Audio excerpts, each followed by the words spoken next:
Wow, that was abrupt. Hey, welcome to PourOver Marketing Happy Hour. This is it. I told you we were going to start doing Thursday nights in July, and here we are. My happy hour is just coffee, just so you know. Doesn't mean that at some point there might not be something more, because I have a feeling a lot of us out there are going to probably start drinking after a day like today. But they don't win. We win. We're doing our thing. We're making our businesses grow. We're figuring out our marketing. We're figuring out all the things. And yeah, hopefully we'll have some people watching today that'll jump in and have some questions. Because here's the thing. I'll put down about our Saturday show. This is an experiment. We're trying to figure out A/B testing here. A/B testing, like any good marketer will. We're trying to figure out what Saturday and Thursday look like. So technically, what I think I want to do is make Thursday night be more pointed, I think. So it's almost more like a lecture. So like when we did Integrated Marketing Palooza in July, it would be on here.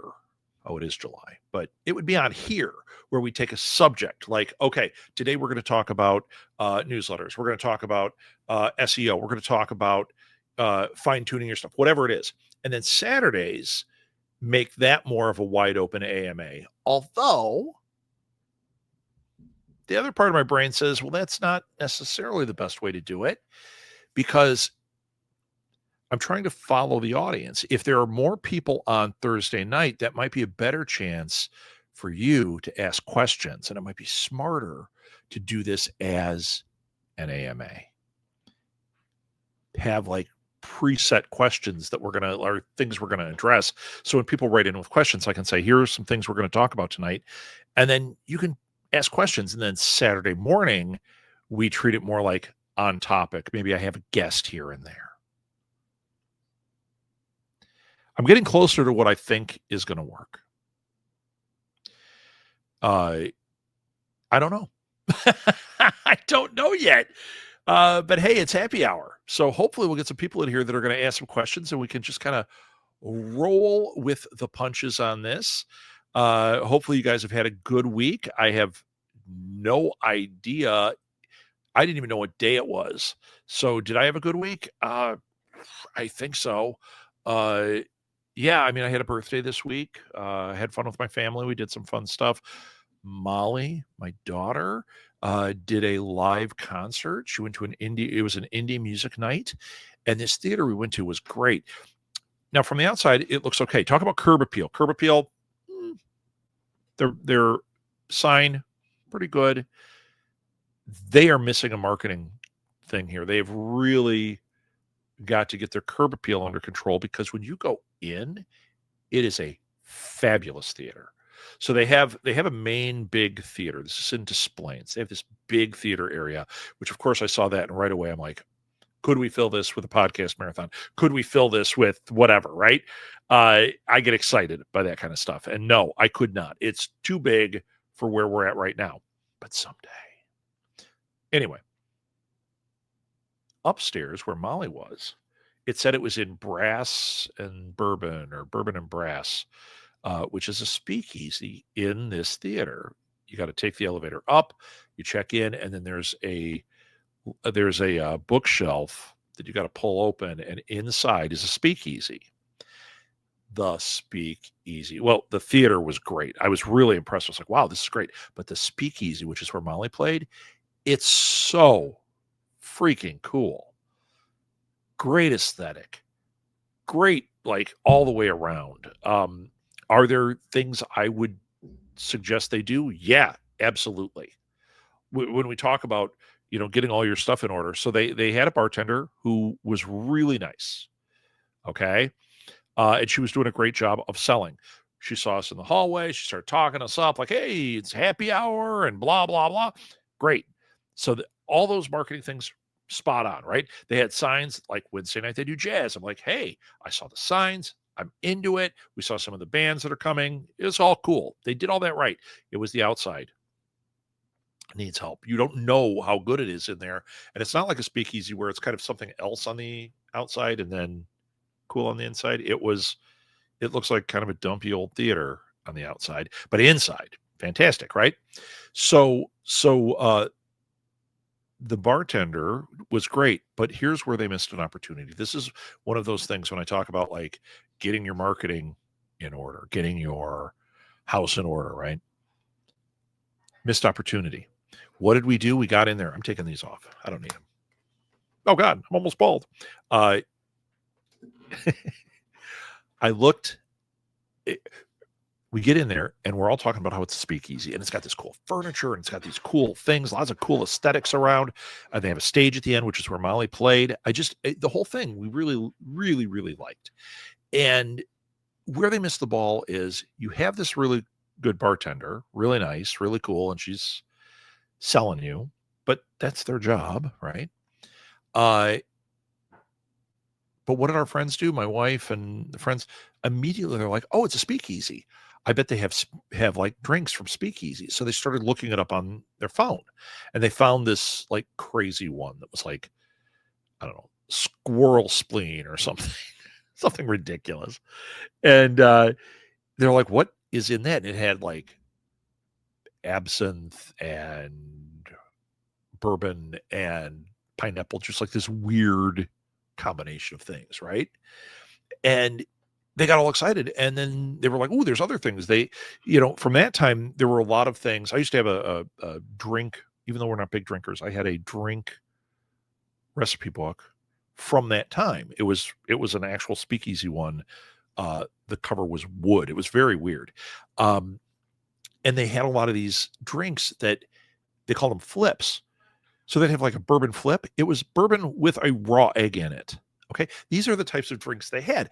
Well, that's what they got excited. They're like, "Oh, we're in this speakeasy. Do they have speakeasy type drinks? Like, do they have a weird menu?" That's a missed opportunity. They did not. They didn't even know what they were talking about. And it's like, you know what? You don't have to have a massive menu of these things. Have a speakeasy special. Maybe you have 3 drinks that are specific to that era that are interesting.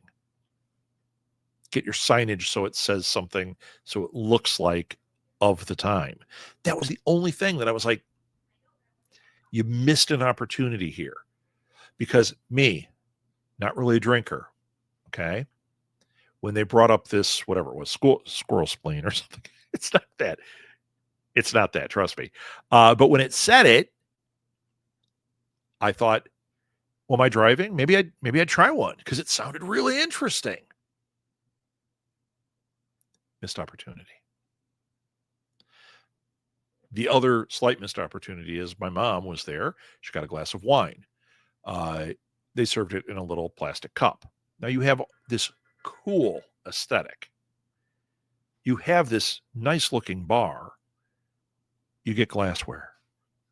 And if you can't have glassware because of washing or like, who knows, it might not be set up, then you get plasticware that looks better than a little plastic cup. To me, it's like you've devalued so much when you do that. If you watch, I know you guys know I do this, but if you watch like Bar Rescue, that's a big thing. If they ever serve in plastic, he always freaks out. You can't charge the way you would. It's plastic. And they have had shows where they're like, "Look, we're only zoned. We can only do plastic." Okay. Then you need to get plastic that has the curb appeal. You can do it. It might cost you a little bit more, but let's face it, if you've got a glass of wine and you're able to charge $5 for that glass of wine, and really, if you divide the bottle of wine up, it's probably worth about $1 per glass, maybe $2. If your plasticware costs you a little extra, it's all right. Because if you have something attractive, like if it's me and I get a glass of wine and it comes in a little cup, I'm gonna drink one, I'm done. It's, but if you've got the glass, they come by, "Do you want more?" You know what? Yeah, I'll take some more because there's a vibe to it. And think about your business. Think about, are there vibes? Are there things like that you're not connecting the dots on? I know I have plenty of them. It's why I talk about having a blueprint and thinking about every little aspect. And when you think you've got it right, go ahead, move on to the next thing, but then come back and look at it. Try to be objective. What do I like? What does my customer like? Because I'm telling you, those were, as much as we had a great time and Molly was fantastic, those little touches were things I noticed that I thought, missed opportunity. Now, granted, does everybody think that way? No, I'm a marketing nerd, right? I think about those things. We go into a restaurant and I'm looking at how everything is, the menu, the staff, the whatever. We go to we go to see oh, we saw a band, and I'm sitting there watching the band that was after Molly, and they were really good, but producer me and marketing me was like, here are 5 things I need to fix with this band now. Guess what? Some of it was curb appeal. They looked frumpy. Your bass player needs, you guys got to look like rock stars, or you got to get a vibe. You got to get an aesthetic, right? I remember I worked on a voiceover thing for a band named Polera. They were one of these grunge bands in the 90s that got real buzzy. They were like the number one MTV buzz clip for a long time. They were on Interscope Records, and they were kind of poised to be the next Smashing Pumpkins, because Smashing Pumpkins had kind of drifted into the electronica, and that this was like, it's back. And they were really very good. And then Disney bought all the alternative stations, and that game was over. But I don't mean to complain about it. But with Polera, I remember when I was working on the video, my friend that was producing the video and was, he had written the script and had me doing this. He was saying, like, pictures would come up that we were trying to match things to, and he'd say, "Oh, well, the drummer finally made a decision on his vibe. He wears vintage tees and a trucker hat." And then I noticed every picture he was in a vintage tee and a trucker hat. The lead singer had like a button-down shirt. He had like what I'm wearing, but his might have like design to it. Nothing, super fancy, nothing to take away, but that was his, like, it looked good on him. It set him apart. Whereas when we saw this band the other night, their curb appeal was the lead guy, the guitar player, I should say, who sang.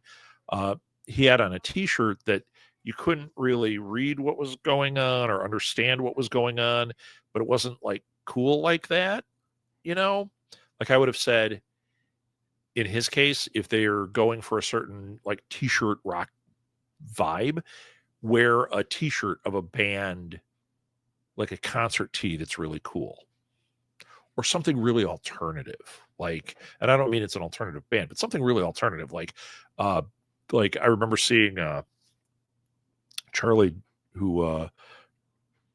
Charlie Day. I can't think of his real name, from It's Always Sunny. He actually has a T-shirt company, and his character wears these T-shirts all the time.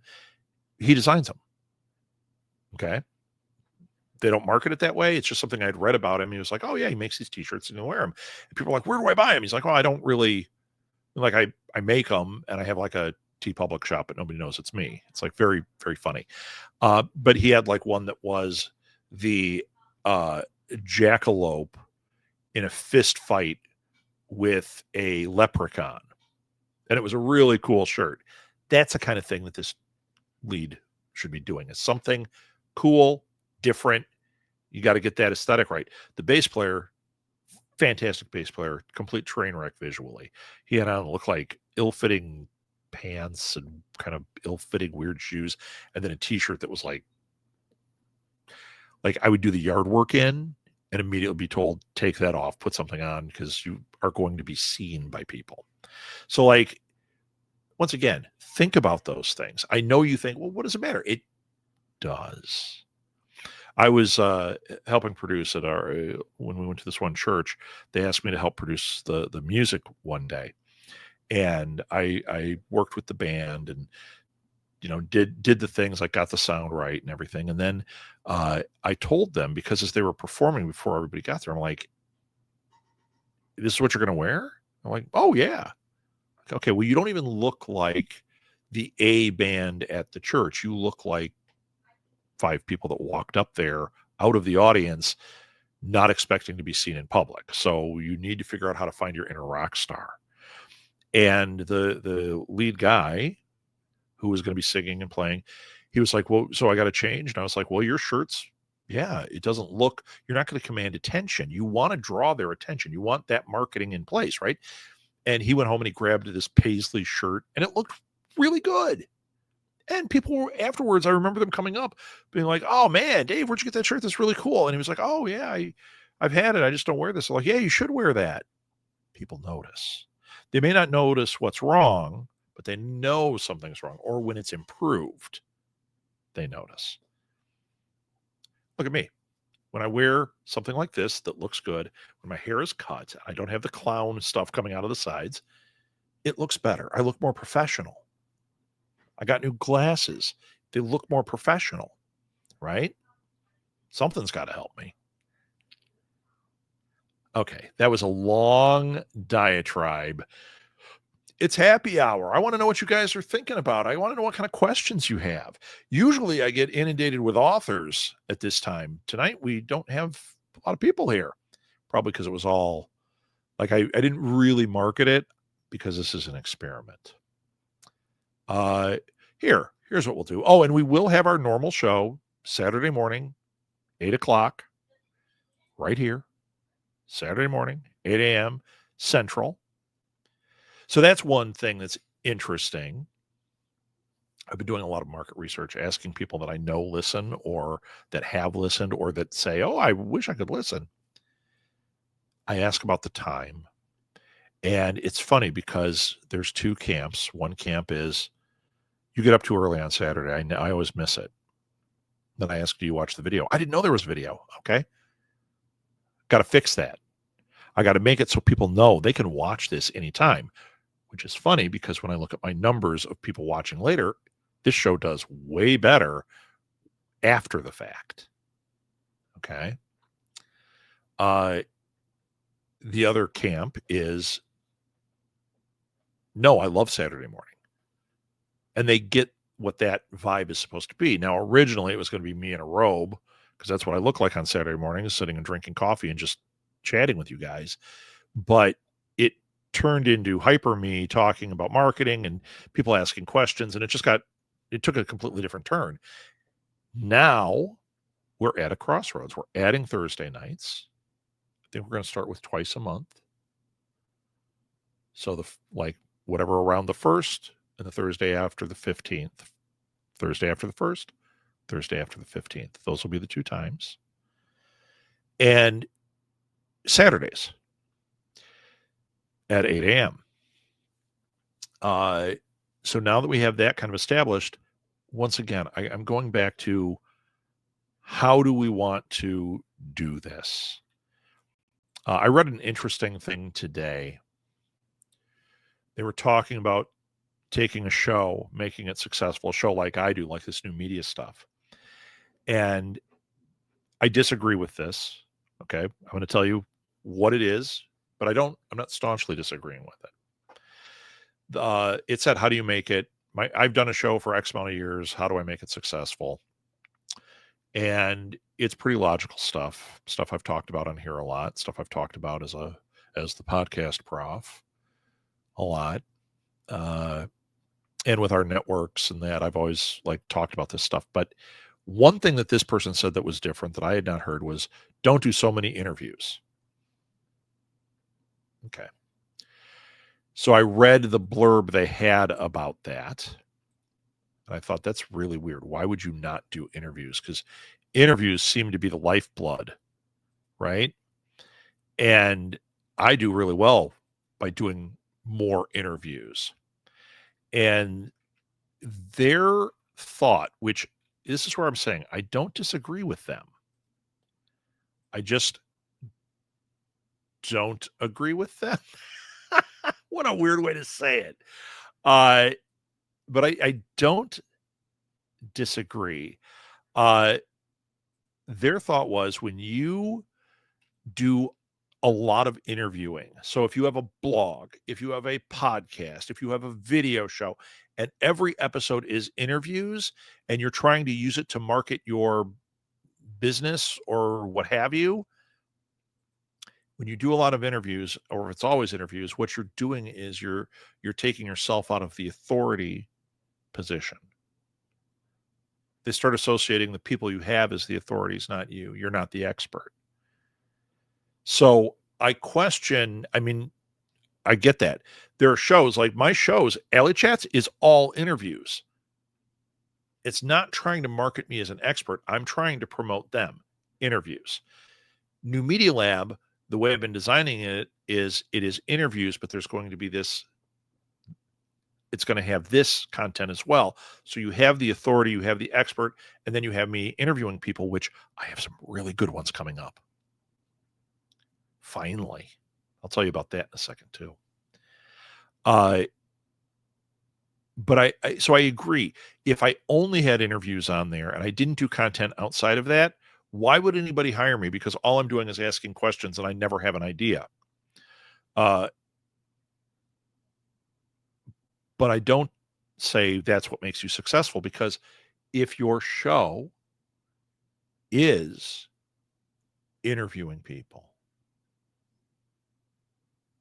absolutely make sure you're interviewing people.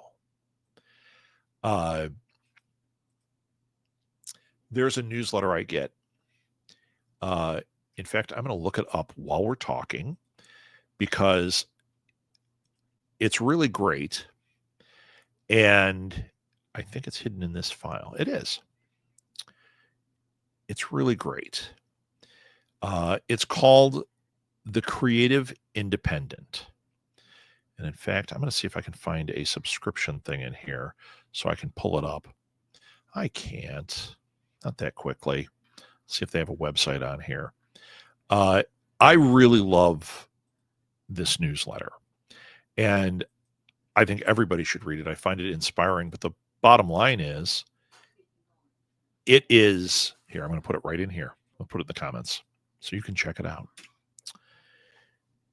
It is literally all interviews. I don't know who runs what on there. I don't associate it with a person. So that could be the negative. If you're trying to build your brand and you're the speaker for the brand, well, then you have to do authority-driven stuff. If the point is, like with Creative Independent, at least the point I see is sharing knowledge, these cool interviews that get you thinking, get you involved, then why would you insert yourself? Make sense? I hope so. It does to me. Happy hour. I'm going to have a drink. My giant Marvel mug. It's got my guys here. Daredevil. Spider-Man. Actually, I like all of them. But when I was in high school and when I was a kid, when I was in high school, Daredevil became my guy. Before that, it was Spider-Man. And then Daredevil was in a Spider-Man issue, and I was like, who is this? And then it became, even though I knew who he was, I hadn't really read him. And then I became addicted to both.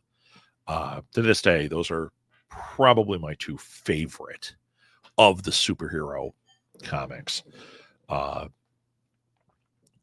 Batman, which is DC. So once again, I mean, when you start talking about that stuff, the iconography, the curb appeal that they infuse in that stuff is crazy. When you talk curb appeal for Creative Independent, I'm going to pull it up so you guys can see what the curb appeal is there. This is really funny. In fact, this is a great example of curb appeal that is minimalist, we'll say. Okay, let me find it. Creative Independent. Then I got to share it on here. So many things I have to click to get there. Share screen. Share screen. This is their website. So there's not, if you want to talk curb appeal and you want to talk what I'm talking about, you think that I mean you have to have video, you have to have these complex pictures, you have to have, no. What you have to have is an aesthetic. You have to have something that makes sense with your brand. This little curly Q up here with typeface, I think that's American Typewriter, that says the Creative Independent. That's it. So if you see down here, when you start looking at it, you'll go, oh, they have interviews, they have essays, they have tips, they have zines in here, but it all kind of looks uniform. There's the zine section. There's a zine. It's all digital. Okay. When you go to essays, these are essays. See how they all have a similar vibe? And actually, if you go essay, essay, essay, essay, you'll find all the essays look exactly the same. All the interviews look exactly the same. When we talk about integrated marketing, this is an example right here. They maintain this very basic, very blocky. You don't have tons of pictures. There's a picture in there, but see, it's like their stuff it's the same thing. They let their content speak for them. But if you go to, so that was interviews. If you go to essays, looks very similar, right? But does it? Look at the top. All of the interview ones have the black. Okay. All of the interviews, that was all the essays have the black. All the interviews have the different colors each time. See, there it is. If we look at focuses, this is what it looks like. There we go. See, you can see it playing out. So when we talk about curb appeal, when we talk about what the rooms of your house look like, they are doing very much minimalist, and they're keeping that vibe. Will that work for you? Maybe not. Maybe you need to have something more. You have a company that installs crown molding in houses. You do that, not going to work. Got to have pictures. Got to have testimonials. But keep it consistent. If you take them and you really look at what they're doing and then take what you're doing and boil it down and say, am I consistent the way they are? If you go to my podcasts, do they have this similar vibe? When you go to my blog, does it have this similar vibe? If they walk into my business, does it have this look? Even within your business, when we start talking about having your different rooms, I'm not talking about the marketing. I'm talking about in your physical business. I went into a comic store called Alley Cats Comics, as opposed to Alley Chats, which is my podcast. And I went in and they have their racks of comics. They have a certain vibe in there. It's been the same forever. It's got the exposed brick, and then they have the racks, and they have their toys kind of around, gaming stuff over here. But it all has a certain look to the fixtures and everything, right? That's one big room. Actually, the gaming section is slightly different. Even though it's in the same room, you will move into there and it's a Tide vibe, just like you saw in Creative Independent, but it's different. Okay, it's obviously thought out. We want to create a different feel in this space. Similar, so it doesn't seem disjointed. They know it's Alley Cats, but different. But now they took the bathroom and they converted it into a little shop that sells like tarot cards and witchy stuff. When you go in there, it still feels like you're in Alley Cats, even though it's a product that's completely different. It has the vibe. So they're literally taking the blueprint and saying, how do we integrate these, make everything tie? It's delivering. When I say delivering a message, it doesn't mean sale or it's Summerween. That's an integrated message you could do. I'm talking from peeling it back to just the look, feel, interaction of the business, they're taking, this is gaming, this is witchy, this is comics. All three places you're in Alley Cats, but all three are different. So the experience, the user experience, they think of it those ways. When we had our store, we used to have a baby store. We sold furniture, we sold clothing, we sold accessories and strollers, we sold gifts, gifty items, we sold toys and books. If you came and shopped in our store, yes, they might be in the same room, and yes, there might even be the toys are all on one side and the books are on the other, and the thing is down the middle. But every section we treated as if it was its own unique animal. Not something that we really shared, other than Maeve and I would, after hours, go, okay, when you walk in, books are to the right. We want to sell books, so we put them to the right. People go to the right when they walk in a store. There's a book called Why We Buy, Why We Shop. Why We Buy is the one you want, by Paco Underhill. Whole college course is taught about this. And one of the big takeaways right in the beginning is they analyzed people walking into stores, and they found that like 90% went to the right and looked at whatever was there to the right. So if you want something to move, put it to the right. If you want to catch people's attention, put it to the right. So we not only played with those ideas, what do they see when they walk in? What does the 90% look at? What's going to draw them here? But we tried to make it so it was each different enough that they were different vibes. They were different parts of the store. And proof of this, because this is something that we talked about a lot, was the customers that even would be in the store and go, oh, I didn't realize, like, I always come here to buy clothes. I didn't realize you guys had furniture. How could you not realize we have this massive furniture store in here? But their user experience, they were there for clothing the first time, and they went, clothing, it's a clothing store. Once again, proof of this, Chicago Magazine, one year we were in for 3 different categories: best kids clothing store in the city, best baby store in the city, best toy store in the city. They got pushback because we're not any of those things. Baby store we were. But we are not, like, there was a clothing store around the corner that was really upset with Chicago Magazine, and they complained to them and said, I'm a clothing store. They're not. I'm a clothing store that has a few accessories around. They are a department store, basically. Well, we are and we're not. Because we treated each section as if it was its own store. We worked that curb appeal like crazy. You looked at our store. We were in Chicago. We were right by Wrigley Field, right down the street. Okay. And yeah, okay, maybe not that close. Close enough. Right across from Children's Memorial Hospital. Okay. That's where we were. It's not there anymore, but that's where we were. And we did things like we painted the outside a certain color. We played with our windows all the time. That's like a lost art. Windows I see, I shouldn't say that.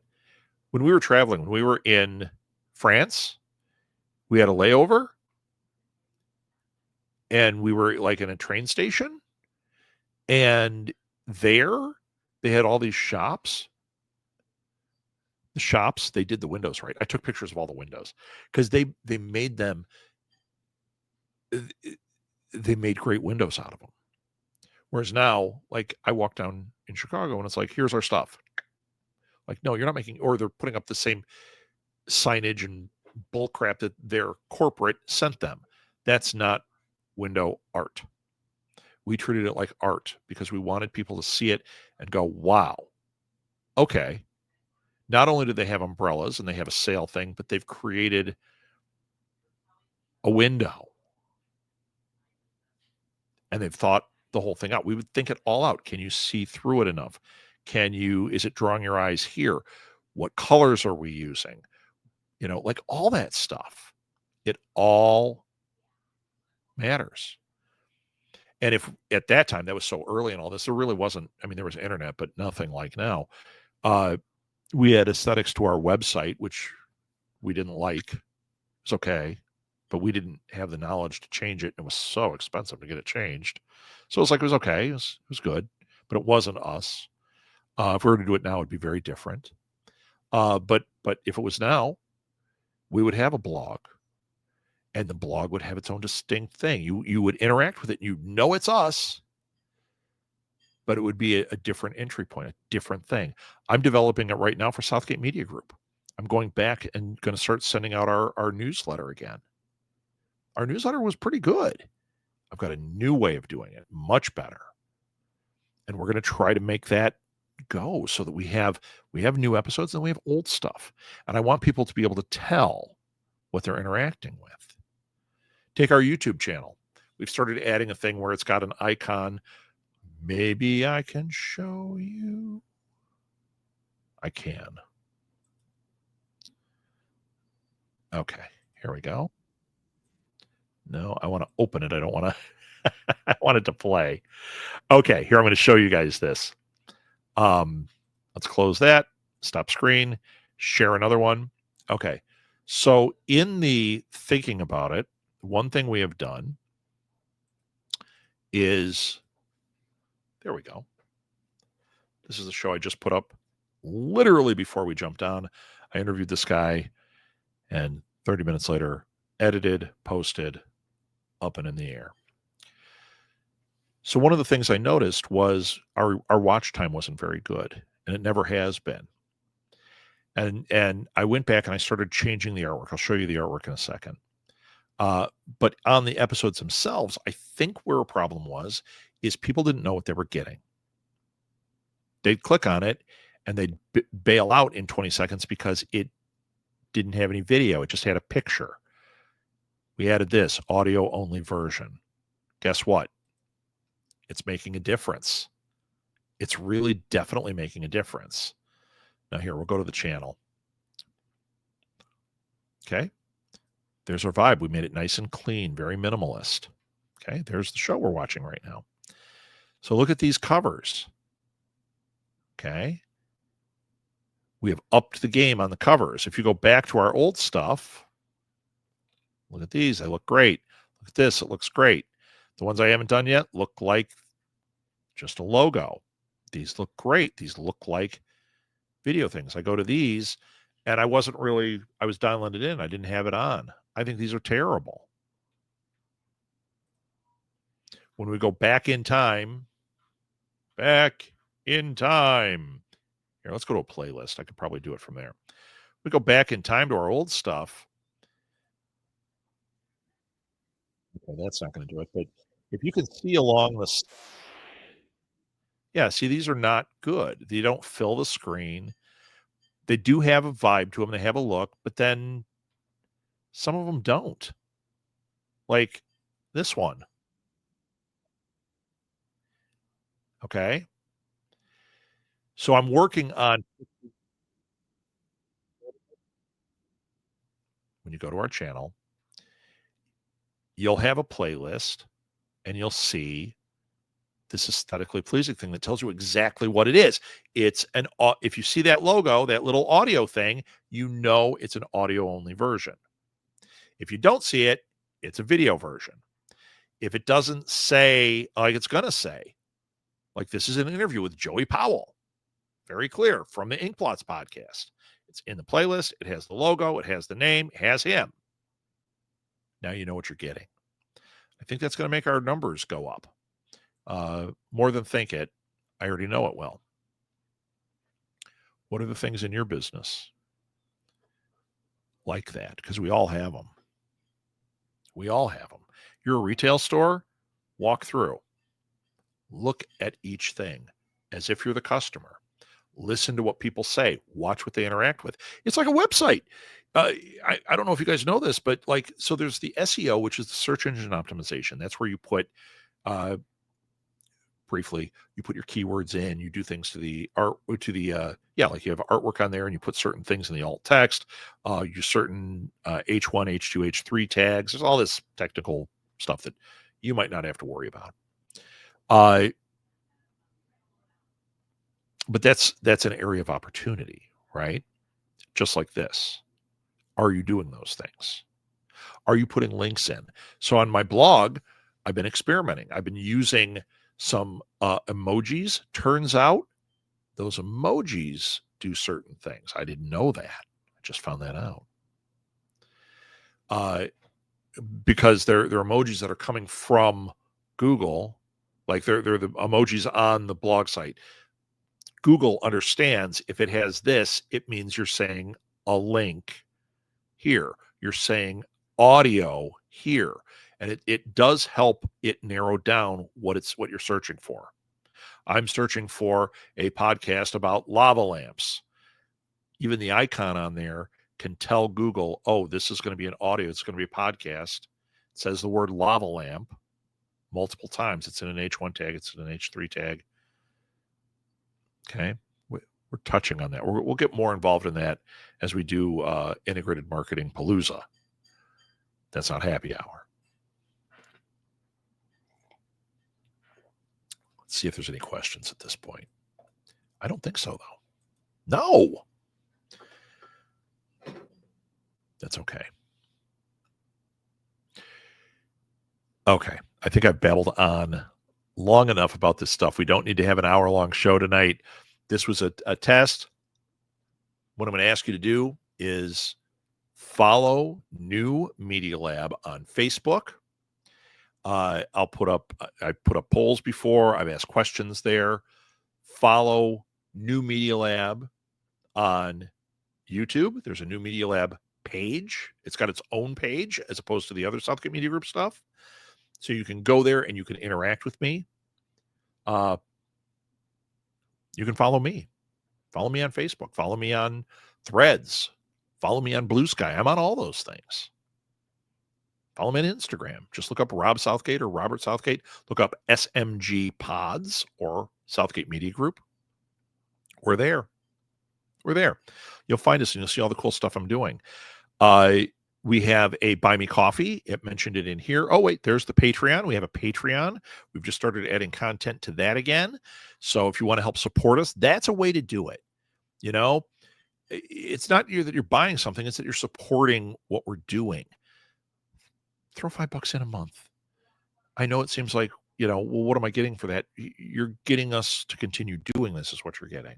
You like this. You're watching it. $5 on Patreon. That fuels us. That goes a long way. And the more we get there, we have goals. If we're getting $100 a month, we're going to do some extra things. If we're getting $5 a month or $2 a month, we can't really put efforts into Patreon. And then it's just support for a couple of bucks. For Buy Me a Coffee, what we've been doing there, and it's getting a lot of traction. We don't have any followers there yet. Nobody's paying. So we want to get people supporting us there. You can throw in $1. Throw in $1 a month. You won't feel it. It's going to add up for us. It's going to help. When we did a Kickstarter before, we did it between our Patreon and our Kickstarter. It's what allowed us to get this microphone. It allowed us to get a mixing board for our live events. So we did a Kickstarter for an event we did, and we were able to buy lighting, stuff that we never use, but we have used it, but it's rarely used. But man, when we need it, it is really important that we have it. And it's that support that gives us the money to be able to do that kind of stuff. So if you can throw us a couple of bucks, Buy Me a Coffee /smgpods.com, Patreon, Southgate Media Group on Patreon. There it is, Southgate Media Group on Patreon. And interact with me and let me know what you think about this format. If you want lecture-y stuff, if you just want AMA all the way around, if you're like, I hate Thursday night or I love Thursday night, anything you want to tell me, trust me, I will not be offended. And we're starting to rebuild and revamp our website. So go to southgatemediagroup.com. We're going to try we used to put blog posts and stuff there that were really cool and really different. We haven't been doing much with it. We're going to start cleaning it up so you can update and get some new blog and podcast goodness there as well. We want to bring you the whole experience.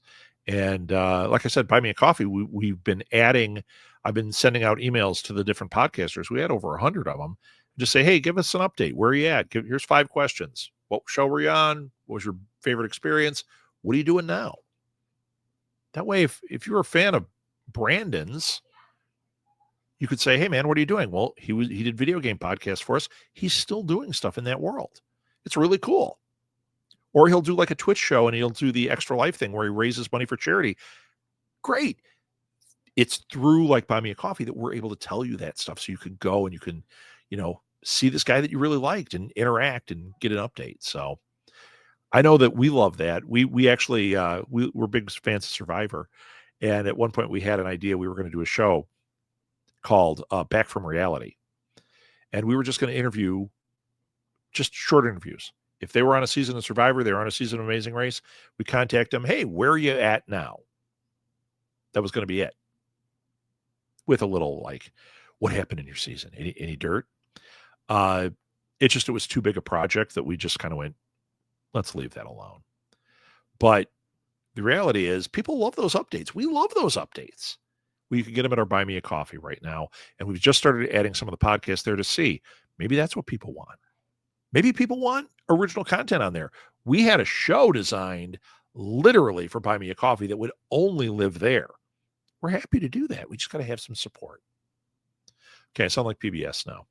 We need your support. You can get this coffee mug no, I don't have a coffee mug to give you. We get higher support? Maybe I do. Here's one of our mugs that we created. We sell these. I Love Indie Podcasts. It's on TeePublic at the Southgate Media Group TeePublic page. Now I'm going to have to put that in the show notes, right? All right. Oh, the Mug of Destiny is still there. That was something we created on the show. Okay, that's it. Enough hawking. And if you guys are interested in coaching, I am doing a greatly discounted rate because of the state of the world right now.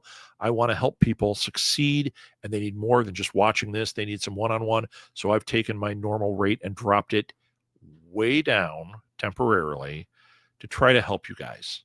So if you're interested in getting some coaching, getting some consulting for your marketing, reach out to me at any of the places I mentioned.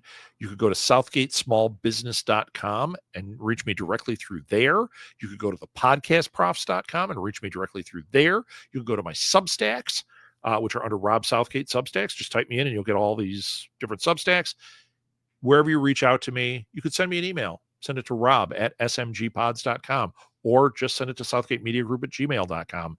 It all gets to me. It all comes this way. And we'll hook you up. We'll do some consulting for you. We'll find out if it's a good fit and if I can actually help you. And if I can, let's do this thing. All right.